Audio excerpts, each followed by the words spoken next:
A continuación vamos a usar una simulación para ilustrar lo que ya sabemos acerca del efecto fotoeléctrico.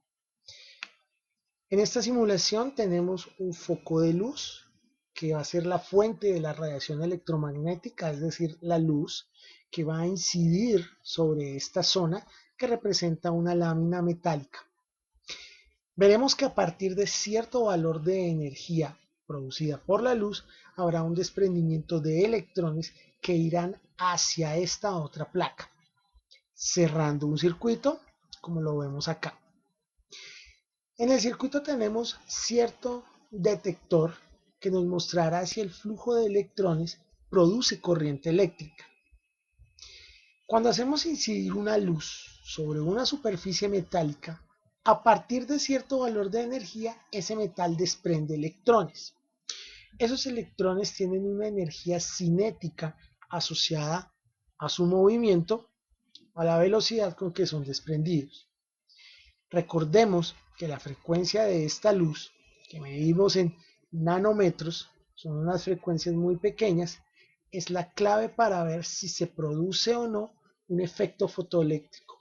Y la frecuencia está relacionada con la longitud de onda. En este control que vemos acá, podemos variar la longitud de onda de nuestra radiación. Si hay menor longitud de onda, mayor será la frecuencia. Podemos ver que la luz está apagada. Démosle a la luz una intensidad del 50%. Vemos que se alumbra la placa de metal, pero no hay efecto fotoeléctrico. No hay movimiento de electrones. Vamos a variar la longitud de onda disminuyéndola para hacer que la frecuencia sea mayor.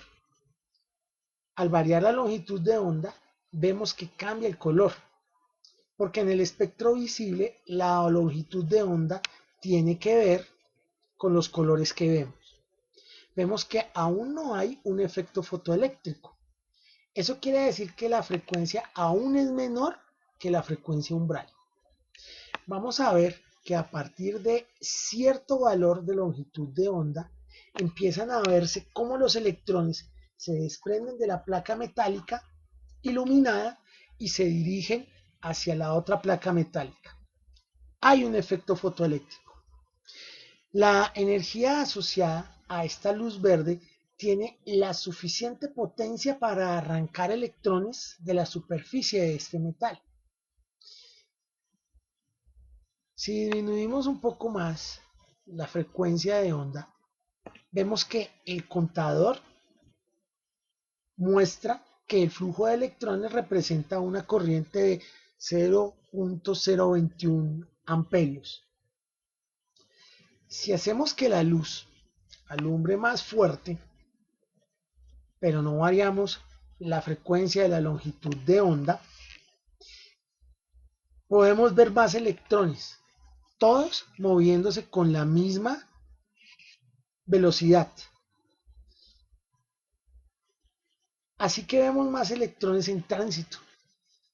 Si dejamos la longitud de la intensidad igual, es decir, devolvámosla al 50%, más o menos, pero disminuimos la frecuencia, vemos entonces que los electrones comienzan a moverse más rápido.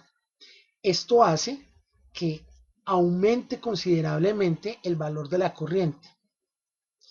Si aumentamos la intensidad de la luz, vemos que aumenta la intensidad de la corriente. Así vemos cómo está relacionada la frecuencia con la velocidad de los electrones y la intensidad con el número de los electrones.